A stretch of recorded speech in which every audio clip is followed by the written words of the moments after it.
오늘 찬양대에 새로운 멤버들이 충원이 돼서 더 아름다운 찬양을 올려드리게 된 것 같습니다. 한 주간 평안하셨습니까? 예. 우리 김복순 권사님 오늘 오셨네요. 감기로 2주간 참 고생 많이 하셨는데 감사합니다. 우리 김복래 권사님은 아직 함께 예배를 드리지 못해서 중간에 병원에 한번 또 입원도 하시고 퇴원하셔서 지금 집에서 가려 중에 계신데 하루속히 회복되기를 소망합니다. 가끔 아이들이 크는 것을 보면서 깜짝깜짝 놀랄 때가 있습니다. 어느 때 놀라느냐면 아이들의 행동에서 할아버지나 할머니의 모습이 나타날 때 깜짝깜짝 놀랍니다. 사실 할아버지와 할머니는 우리 큰 아이 같은 경우에는 꽤나 오랜 시간 함께 살기도 했지만 거의 대부분 1년 미만 같이 살았던 시간들이 있었는데 그 시간들 동안 배운 것은 아닐 터인데 아이들의 행동에서 할아버지와 할머니의 그런 특징적인 모습들이 나타나는 그런 경우들이 있습니다. 어떤 경우에는 증조 할머니와 증조 할아버지의 모습이 나타날 때도 있습니다. 엄마와 아빠는 항상 오랫동안 계속 같이 살아왔기 때문에 그런 행동들을 학습하거나 닮아갈 수는 있을지 몰라도 한 번도 보지 못했던 증조 할머니나 증조 할아버지의 모습, 그런 특징적인 행동들이 하나씩 드러날 때마다 깜짝깜짝 놀라기도 합니다. 이것을 과학적으로는 DNA의 힘이라고 이야기할 수가 있겠고요. 그냥 우리들이 흔히 하는 말로는 피는 못 속인다라고 하는 말을 사용할 수 있지 않을까 싶습니다. 지난주에 제자들에게 숨을 불어넣어 주시는 예수님에 대한 말씀을 나누었습니다. 숨을 불어넣어 주신다라고 하는 것은 생명을 불어넣는다라고 하는 것이죠. 성령께서 우리 안에 계신다, 생기를 불어넣으신다라고 하는 말은 곧 우리가 성령으로 숨쉬는 것을 말하는 것이기도 합니다. 숨을 쉬지 못하면 우리가 모든 사람들이 다 죽는 것처럼 하나님께서 불어넣으시는 숨, 바로 성령으로 숨쉬지 않으면 우리 모두는 비록 육체는 살아있을지 몰라도 영적으로는 죽은 존재들이다 라고 그렇게 이야기를 할 수 있겠습니다. 예수님께서 숨을 불어넣어 주심으로 우리가 하나님을 아버지라고 부르게 되었습니다. 그리고 우리는 그분의 자녀가 되었지요. 하나님의 자녀가 된다라고 하는 것은 우리가 한 번도 그분을 뵙지는 못했을지 몰라도 그분이 생각하시는 것과 그분이 행동하시는 것이 우리가 성령으로 예수 그리스도께서 불어넣으신 숨으로 숨쉬게 될 때에 나타나는 그런 모습들을 유비적으로 생각해 볼 수 있을 것 같습니다. 피는 못 속인다라고 하는 말처럼 예수 그리스도의 보혈의 은혜가 우리 안에 들어올 때에 우리의 삶을 통해서 바로 하나님의 생각과 하나님의 행동들이 간헐적으로 드러나게 되고 더 하나님과 친밀한 관계를 맺어가게 될 때에 그분의 생각과 그분께서 일하시는 방식과 행동하시는 방식들이 우리의 삶의 방식이 된다라고 하는 그런 의미를 내포하고 있는 것이죠.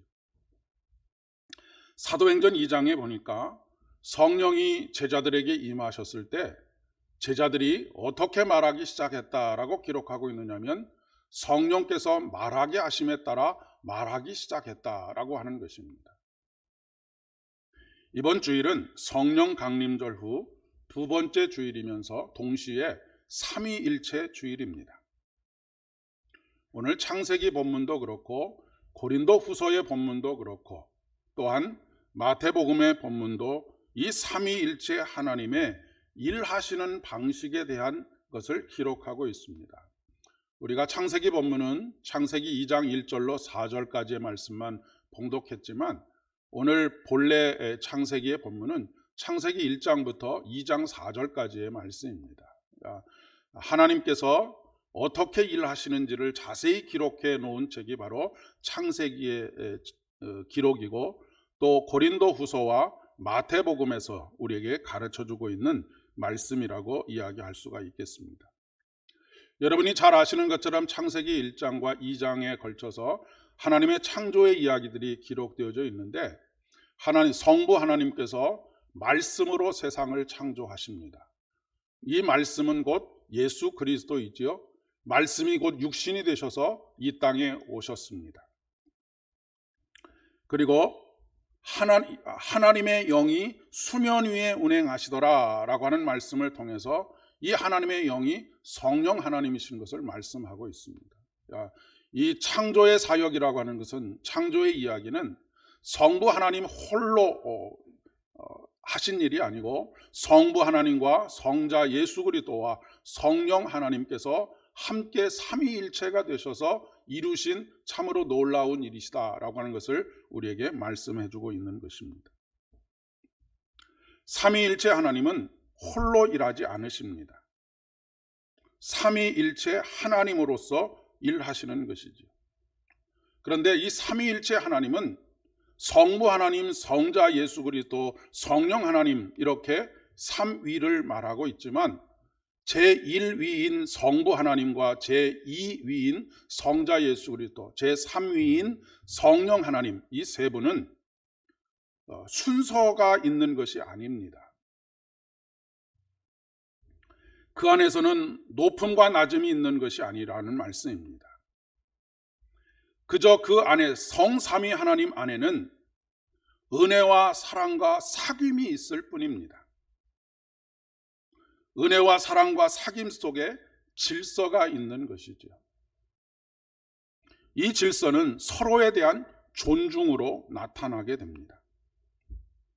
은혜와 사랑과 사귐 속에서 하나님께서 어떻게 세상을 창조하시고 다스리시고 섭리하시고 사람을 사람답게 하시는지를 보여주고 있는, 노래하고 있는 것이 바로 창세기 1장과 2장입니다.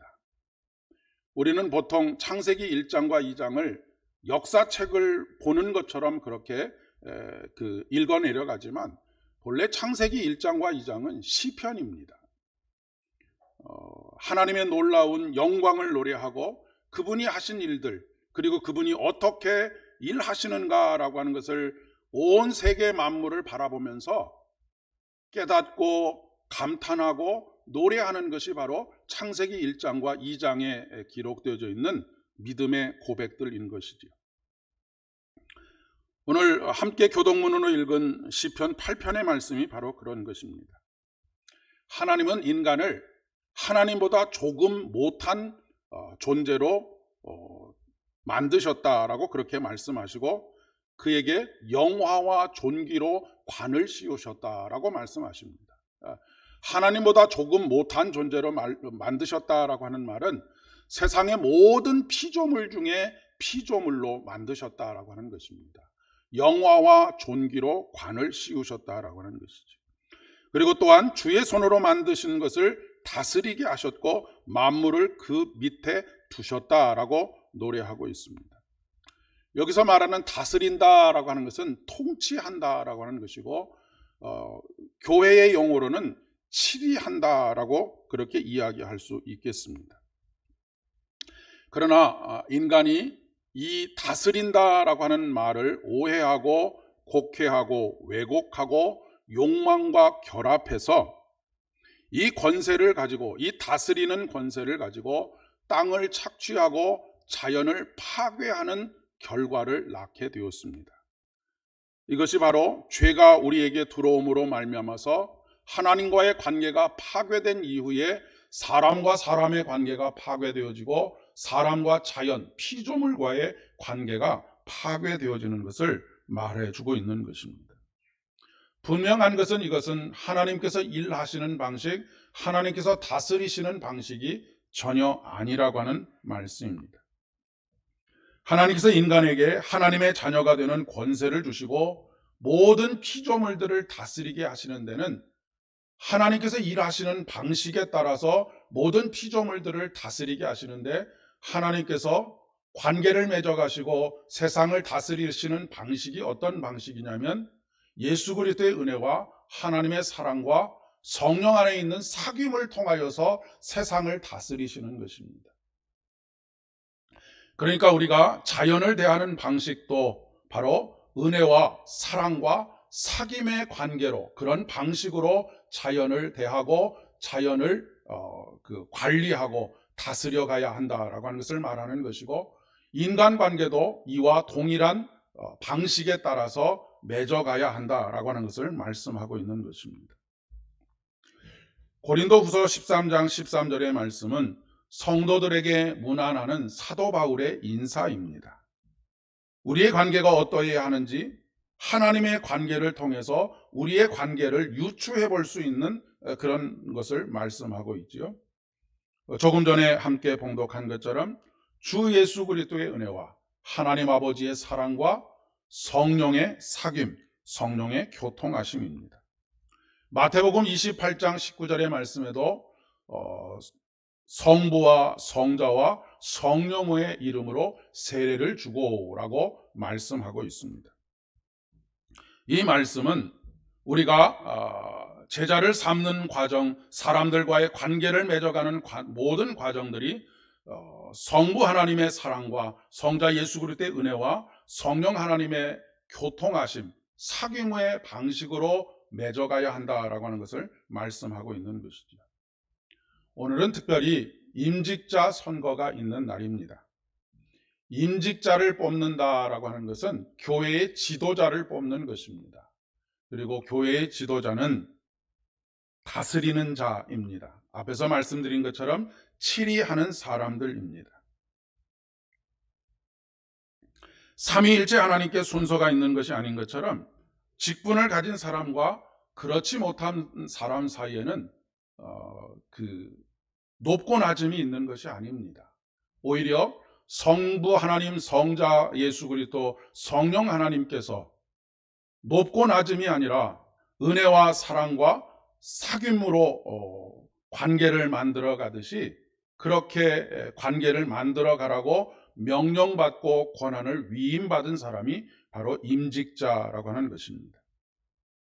직분은 계급이 아니기 때문에 그렇습니다. 단지 서로를 존중하고 질서 있게 생각하고 행동하는 것입니다. 그렇기 때문에 지도자가 직분을 감당할 때는 반드시 하나님의 방식으로 그 직분을 감당해야 하는 것이죠. 목사도, 장로도, 안수집사도, 권사도 모두가 다 하나님께서 일하시는 방식으로 성도들을 대하고 교회를 치리하고 또 이웃과의 관계들을 맺어가야 한다라고 하는 것을 말씀하고 있습니다. 우리의 믿음과 그 믿음으로 이루어지는 공동체는 예수 그리스도의 은혜로부터 출발이 되었습니다. 그 은혜는 바로 십자가의 은혜입니다. 자기를 내어주시는 십자가에 내어주심으로 말미암아서 우리에게 구원을 얻게 하시는 예수 그리스도의 은혜이지요. 그런데 이 은혜가 어디로부터 말미암았느냐면 하나님의 사랑으로부터 말미암았습니다. 그렇기 때문에 우리가 성령 하나님을 통하여 깊은 교제와 나눔과 사귐을 이루어가는 것이지. 교회가 단순히 친교 모임이 아닌 이유가 바로 여기 있습니다. 그저 사람들이 친교를 위해서 모이는 모임은 그 안에서 상처를 받기도 하고 아픔이 생기기도 하고 고통이 생기기도 합니다.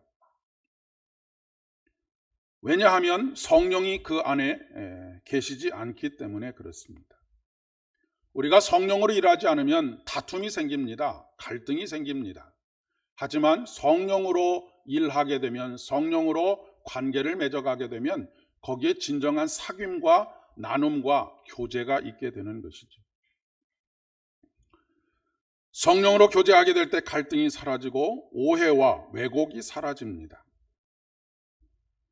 성령이 말하게 하심에 따라 말하게 될 때에 그 베드로의 설교를 듣고 있는 모든 사람들은 난 곧 방언으로 알아듣게 되었다라고 그렇게 기록하고 있지 않습니까? 이 말은 베드로의 설교가 다 각자 자기의 언어로 받아들이는 그런 오해나 왜곡이 없이 받아들이게 되었다라고 하는 것을 말하고 있는 것입니다. 우리 공동체가 성령의 공동체인가, 우리 부부 간의 관계가 성령께서 함께 하시는 관계인가, 우리와 부모와 자식 간의 관계가 성령으로 함께 하시는가 그렇지 않은가는 얼마나 소통이 잘 이루어지고 오해와 왜곡이 없는지를 보면 알 수가 있습니다. 베드로가 성령에 감동되어 설교하자 모든 사람들이 다 알아듣게 되지 않았습니까? 마찬가지로 한 사람이 성령으로 말하기 시작하게 되면 남 탓을 할 필요가 없습니다. 먼저 성령이 충만한 사람이 성령으로 말하기 시작하면 거기에 오해나 왜곡이 생기지 않고 각자가 각자의 언어로 그것을 잘 받아들일 수 있기 때문에 그렇습니다. 우리의 가정과 일터와 공동체에도 이런 놀라운 소통과 사귐이 일어나기를 진심으로 소망합니다. 여러분이 바벨탑 사건을 알고 계시죠? 하나님께서 언어를 혼잡하게 만드시기 전까지 일을 시키는 사람이 일을 시키면 그 일을 하는 사람들이 그것을 잘 이해하고 차곡차곡 탑을 쌓아갈 수 있었지만 언어가 혼잡되게 됐을 때, 이 언어가 혼잡되게 되었다라고 하는 것은 성령이 그들을 떠나셨다라고 하는 의미이기도 합니다. 물 위에 하나님의 영이 수면 위에 운행하셨다라고 하는 것은 물이 상징하는 것은 혼돈과 무질서인데 거기에 성령이 임하게 될 때에 모든 것이 제자리를 찾게 되고 질서와 조화를 이루게 되어서 아름답게 되었는데 하나님께서 언어를 혼잡게 만드시게 되니까 똑같은 말로 작업 지시를 했음에도 불구하고 그것이 오해가 되어지고 왜곡이 되어지고 결국에는 그 일로 인해서 갈등이 생겨지고 다툼이 생기고 모든 사람들이 흩어지게 되었다라고 하는 것을 말씀하고 있습니다. 하나님께서 천지를 창조하신 이야기를 자세히 쓰시면서 동물과 자연을 일일이 언급하고 있지 않습니까? 그것은 그 모든 피조물들과 하나님의 관계가 얼마나 가까운 관계인지 친밀한 관계인지를 말해주고 있는 것입니다. 하나님께서 아담과 하와가 모든 피조물의 이름을 지어줄 때에 그것이 곧 그것들의 이름이 되었다라고 그렇게 성경은 우리에게 가르쳐주고 있습니다. 여러분, 김춘수 시인의 시처럼 우리가 한 사람의 이름을 불러줄 때에 그가 비로소 우리에게 꽃이 되었다라고 하는 말씀처럼 아담과 하와가 모든 피조물, 동물과 식물들의 이름을 붙여주었다라고 하는 것은 그 동물과 식물들과 가까운 관계, 사귐의 관계, 나눔의 관계 속에 아주 긴밀한 관계 속에 있었다라고 하는 것을 이야기해주고 있는 것입니다. 우리가 누군가의 이름을 안다라고 하는 것은 어떤 의미를 가지고 있습니까? 그 사람과 좋은 관계들을 맺어가는 것입니다. 그러나 하나님과 멀어진 인간은 땅을 수탈하고 동물을 죽이고 또 자연을 파괴하기 시작했습니다. 교회의 잘못된 신학이 또 이러한 일들에 일조를 하게 되었습니다. 마침 오늘이 6월 4일인데 내일 6월 5일은 세계 환경의 날입니다. 우리가 하나님의 자녀로서 하나님께서 우리를 이 모든 자연을 다스리도록 하셨는데 그 다스리시는 방식을 하나님의 방식, 하나님의 존재의 방식, 예수 그리스도의 은혜와 하나님의 사랑과 성령의 교제와 교통하심, 사귐 속에서 모든 만물과의 관계를 맺어가라고 말씀하시는 것을 우리가 귀담아 듣고 더 이상 자연을 파괴하는 원흉이 아니라 치유하고 회복하고 그것과 아주 친밀한 교제를 나눌 수 있는, 그것을 가장 상징적으로 보여주는 사람이 누구냐면 성 프란체스입니다. 이 사람은 중세의 아주 유명한 영성가인데 새들과 함께 이야기를 나눴다라고 하는 전설이 있을 정도로 그렇게 깊이 교제하는, 이것이 바로 성령이 충만한 사람들이 경험할 수 있는 영적인 세계라고 하는 것이죠. 우리가 6월 25일 날 마을 음악회를 준비하고 있는 이유이기도 합니다. 하나님께서 세상을 대하시는 방식은 파괴가 아닙니다. 하나님께서 세상을 대하시는 하나님의 방식은 은혜와 사랑과 사귐의 대상으로서의 세상을 바라보고 계신다는 말씀입니다. 마을 음악회가 바로 성령의 교통하심 속에서 사귐의 기회를 만들어가는 것이라고 이야기할 수 있습니다. 그것을 받아들이든지 받아들이지 않든지 우리가 성령의 충만함 가운데 이 일을 준비하고 기도하고 실행하게 될 때에 분명히 어떤 성령의 역사 속에서의 사귐이 일어나리라 그렇게 믿습니다. 우리가 성령으로 일할 수 있는 기회이고 우리가 성령으로 말할 수 있는 기회가 되어지기를 소망합니다. 성경은 하나님은 사랑이시다라고 말씀하십니다. 그 사랑은 친교와 교제와 나눔과 사귐으로서의 사랑입니다. 예수님께서 이 땅에 오셔서 임마누엘 하셔서 우리에게 주신 평화로운 상태가 바로 사귐이 있는 상태인 것이지. 이런 친교가, 이런 사귐이 아주 최고조에 달한 것이 바로 오늘 이제 설교 후에 함께 우리가 참여하게 될 성찬 예식입니다. 성찬 예식을 통하여 우리는 주님의 살과 피를 먹습니다. 이것을 예수님께서는 내가 너희들 안에, 너희들이 내 안에 있을 때 라고 말씀하지 않으셨습니까? 하나님과 우리 사이가 더 이상 가까워질 수 없을 정도로 가까워지는 것을 경험하는 자리가 바로 성만찬 자리라고 하는 것입니다. 이 성만찬을 통하여서 우리의 죄를 대신하여 짊어지시고 죽음까지 이르셨다가 부활하셔서 우리에게 영생의 은혜를 베풀어 주시는 예수 그리스도의 은혜를 경험하는 자리입니다. 그리고 이 모든 일들을 계획하시고 실행해 가시는 하나님의 사랑을 경험하는 자리가 바로 성만찬의 자리입니다. 뿐만 아니라 이것이 하나의 인간적인 예식으로 끝나지 않고 성령 하나님을 통하여서 우리에게 진정한 교제와 나눔을 경험할 수 있도록 해주시는 자리가 바로 성만찬의 자리라고 하는 말씀입니다. 그분이 내 안에, 내가 그분 안에 들어가는 것이죠. 하나님께서 우리에게 믿음 생활을 통하여서 궁극적으로 원하시는 것이 바로 이런 모습입니다. 이런 경험인 것이죠. 하나님과의 사귐이 있고 이웃과의 사귐이 있고 이웃을 사랑하는 진정한 사귐의 관계들을 만들어가는 것입니다. 그렇기 때문에 하나님께서는 우리에게 모이기를 힘쓰라고 말씀하십니다. 그런 공동체를 만들어가라고 하시는 것이 바로 우리를 향하신 명령이기 때문에 그렇습니다. 아무쪼록 우리 교회가 성령이 살아 숨쉬는 공동체, 서로 존중하고 아끼며 아름다운 열매를 맺어가는 그런 공동체 되어지기를 간절히 소망합니다. 함께 기도하겠습니다.